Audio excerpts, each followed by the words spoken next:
Roedd Kit Carson eisiau amser i feddwl. Y munud y gorchmynodd Carlton iddo fynd i AthroCymraeg i weld Cambi, roedd wedi amau mai ystriw i'w gael o'r ffordd oedd y gorchymyn. Doedd dim angen iddo fo fynd. Gallai Carlton fod wedi anfon sarjant, neu hyd yn oed gorpral. Ond roedd o wedi penderfynu mynd, gan y byddai hynny'n rhoi'r cyfle iddo sôn wrth Cambi am ymddygiad Dix. Byddai hefyd yn rhoi cyfle iddo i feddwl. Mai ychydig oriau o farchogaeth a gau cyn iddi nosi, penderfynodd gychwyn ar unwaith. Bu'n marchogaeth yn galed am awr cyn iddi dywyllu, cael geffil ddigon o seibiant dros nos ac fe ail gychwynnau drannoeth ar godiad yr haul. Bu am beth amser yn dewis llecyn cysgodol i gysgu ynddo. Wedi gofalu am ei geffil, cariodd ei gyfrw i gysgod y graig a dechreuodd baratoi pryd o fwyd oer iddo'i hun. Wedi gorffen hwnnw, penderfynodd o'r ffwyso. Doedd hi ddim wedi dyddio pan ddeffrodd, ac am rai eiliadau gorweddodd yn gwbl onydd. Gweryriad ysgafn ei geffil a'i deffroes, ac ar unwaith, gwyddai Carson fod rhywbeth o'i le. Meiniodd ei glistiau, ond ni chlywai ddim allan o'r cyffredin. Yn araf symudodd ei law tuag at ei wn a pherodd. Teimlodd ddur oer ar ei foch a chlywed sŵn cliciad gwn yn cael ei chodi. Yn araf a bwriadol, cododd ei freichiau mewn ystym o ildio.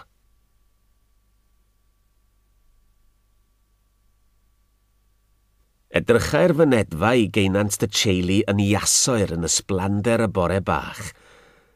Roedd rhywbeth yn fygythiol hardd yn y waliau o glogwyni a godau gryn fil o droedfeddi i'r entrychion. Roedd pob man mor dawel. Gorchmynodd i'w ddynion estyn ei reifls, a'i dal yn ei colau wedi hanelu at y creigiau. Roedd pob milwr i wylio am y symudiad lleiaf ar y clogwyni.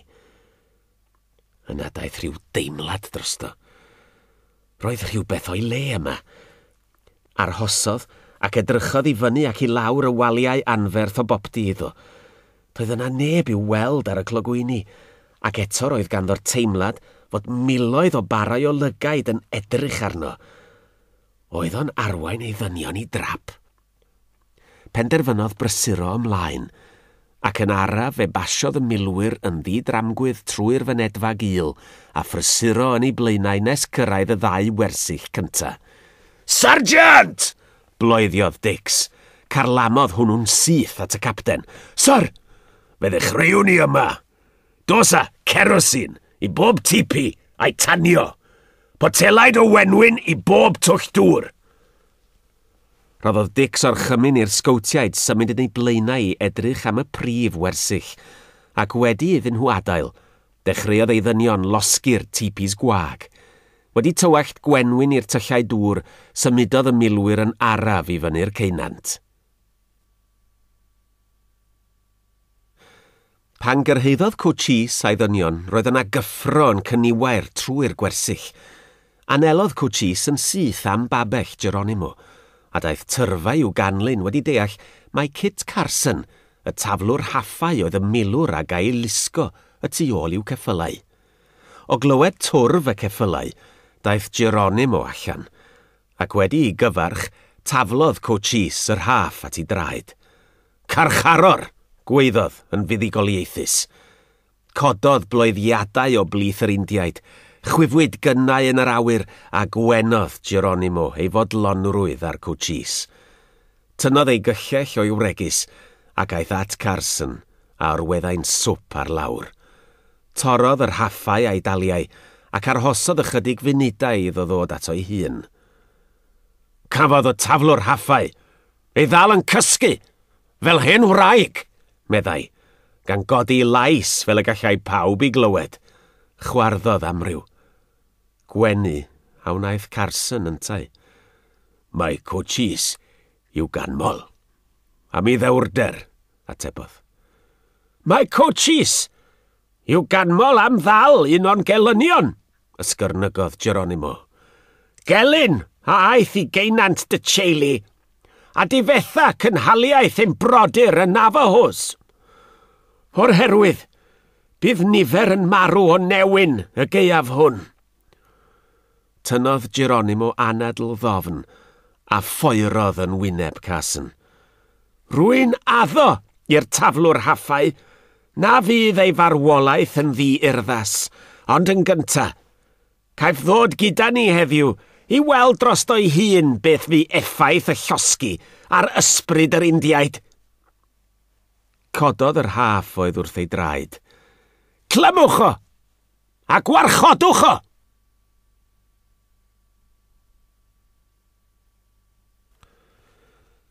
O'i cuddfan yn uchel i fyny'r creigiau, gwyliau barboncito, hael y bore, a gweddi llwyth y Navajos, y milwyr yn dod i'r ceunant, a dechrau llosgu'r tipis. Ond heddiw, gwyddai barboncito, ei bod yn rhy wan a diamadferth i wrth sefyll trais y cotia glas.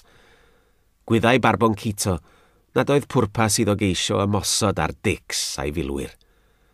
Roedd Herero Grande a Manuelito wedi mynd ar bechgyn gorau i gyd i'w canlyn i'r cyngor hyfel, ac wedi gadael 12 gwarchodwr yn unig ar y llwyth. Gwnaeth barboncito ystym ar necwar un o'r bechgyn ifanc i ddod ato. Dilyn y cotia glas, ond paid â gadael iddyn nhw dy weld i. Gwylia be maen nhw'n ei wneud, a thyd yn ôl yma wedyn, meddai wrtho. Diflannodd necwar drwy'r ogof i'r tŵnelau, ac yna i lawr i'r ceunant. Beth os anw drwy'r ceunant, a llosgu'r prif wersyll, holodd hael y bore. Ysgydwodd barboncito i ben a chodi ysgwydda. Does yna ddim byd fedrwn ni wneud. Dim? Dim byd. Mae yna 2, efallai 300 ohonyn nhw. 12 dyn sy'n gen i. A chanoedd o wragedd a phlant a hen ddynion. Allwn ni beth wrth sefyll y fath griw, reifls a chleddyfau yn erbyn seithau, a cherig a chreigiau. Beth wyt ti'n ei feddwl? Allwn ni daflu cerig ar ben y cotia glas wrth iddyn nhw ddychwelyd. Mi fydd yn rhy hwyr erbyn hynny. Dydy hi byth yn rhy hwyr i ladd y cotia glas? Roedd min yn ei llais wrth iddi ychwanegu. Mae barboncito'n feddal. Hael y bore, meddai wrthi. Rwy ti'n wir yn ferch i'th dad. Roedd barboncito wedi rhoi air i Manuelito y byddai'n amddiffyn ei bobl hyd eithau allu. Oedd hynny'n cynnwys ymosod ar y cotia glas. Hyd rwan roedd wedi penderfynu nad oedd. Roedd yna ddim byd arall fedrai'r cotiau glas i'w wneud. Roedden nhw wrthi'n llosgu'r gwersylloedd ac eisoes wedi llosgu'r cnydau. Roedd yr anifeiliaid i gyd wedi cuddio yn y mynyddoedd. Cysurodd ei hun. Na cymryd pwyll oedd ora a disgwyl a gobeithio y byddai'r llwythau'n gytun ynglyn â dial ar y cotia glas mewn un cyrch mawr. Rhy hawdd oedd ei hael y bore ei feirniadu. Doedd ganddi hi ddim cyfrifoldeb. Roedd o'n gwbl dawel ei feddwl erbyn hyn. Mae'r cwrs calla iddo fo a'r Navajos oedd cuddio ac aros. Fedrai Kit Carson wneud yr un dim, ond eistedd yn dawel mewn anobaith llwyr. Roedd wedi ceisio droion ymresymu a Geronimo, ond i ddim pwrpas. Roedden nhw nawr o fewn milltir i Fort Defiance, ac yn nesau o'r dwyrain. Roedd y goedwig rhyngthyn nhw a'r ffort. Roedd Carson wedi glymu'n sownd i'w geffyl, yn neill yr Indiaid, a gwyddai nad oedd ganddo obaith o ddianc. Trefnodd Geronimo 300 o ddynion mewn hanner cilch enfawr ger llawr goedwig oedd ar gyrion Fort Defiance. Y munud y deithon nhw i'r golwg a chodi i llef, gwelwyd berw a rhithr o fewn y ffort. Canodd biwglau a rhithrodd milwyr a gynnau i ben y waliau, ond doedd yr Indiaid ddim yn nesau. Roedden nhw'n aros yno, yn ei hunfan, yn gweiddi ac yn herian y milwyr i ddod allan i ymladd. Edrychai Carlton i'w cyfeiriad. Sargent, arweiniwch 200 o ddynion allan o'r ffort yma ac, o dan gyfarwyddydd y Capten Gregory, Daliwch neu laddwch bob un o'r Indiaid sydd draw acw. Capten Gregory, pan ewch chi allan trwy'r ddŵr yma, ffurfiwch rengoedd. 10 rheng o 5 ar 20, ar ganiad y biwgl, ymosodwch ar garlam llawn, dim trigaredd. Ewch! Agorodd y ddŵr a dylifodd y milwyr allan. Unwaith roedden nhw y tu allan, ffurfiodd y 250 yn floc petrial. Rhoddodd y capten o'r chymyn i bob un estyn ei reifl. Yna, tynnodd yntau ei gledd o'i wain a charlamodd i'r tu blaen i arwain y dynion. Chwifiodd ei gledd a gweiddodd, "Charge!" Ni syflodd yr Indiaid, fod 250 o'r cotiau glas yn dod yn syth amdanyn nhw. Trwy sbiendrych, gallai Carlton yntau weld yr Indiaid yn sefyll yn llonydd. Yna rhegodd. Roedd yna symudiad yn dod o'r coed. Holltodd yr hanner cilch yn ei ganol, ac o'r coed ar garlam daeth cannoedd o Indiaid. Nid seithau na fficellau oedd gan yr rhain, ond gynnau. Carlamau'r naill garfan at y llall ar rythyr gwyllt. A phan ddeithant benben a'i gilydd, datblygodd y sgarmes ffyrnig a hyll. Gwyddai Geronimo'n iawn nad oedd yr Indiaid cystal ar cotiau glas am seithi o bell. Ond wrth ymladd ben elin wrth ben elin, doedd dim curo ar yr Apache. Ceisiodd rhai o'r milwyr ddianc yn ôl i ddiogelwch y ffort, ond yn ofer. Wedi cwta awr o frwydro ffyrnig, roedd y llain tir rhwng y ffort a'r goedwig yn un pwll diflas o gyrff. Dynion ac effylau a'i gwaed yn gymysg. Roedd yna gryn 100 o Indiaid llonydd. Roedd y chwaneg wedi clwyfo. Doedd dim un o'r cotiau glas yn dal ar ei draed.